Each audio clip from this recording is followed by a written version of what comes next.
মধ্য বসন্তেই গরমে হাঁসফাঁস অবস্থা শহর কলকাতা সহ দক্ষিণের অধিকাংশ জেলাগুলিতে। এরপর বৈশাখের শুরু থেকেই তাপদাহে দগ্ধ হবে বঙ্গবাসী, এমনটাই পূর্বাভাস আবহাওয়া অফিসে।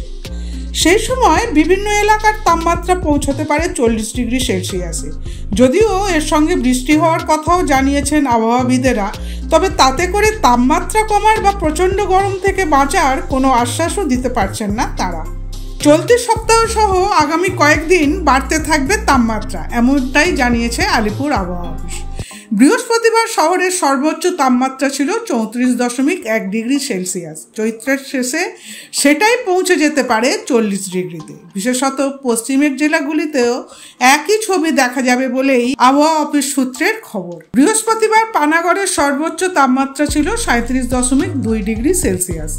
আসানসোল, বাঁকুড়া, বিষ্ণুপুর, বর্ধমান, মেদিনীপুর জেলার সর্বোচ্চ তাপমাত্রা ছিল 35 ডিগ্রির বেশি।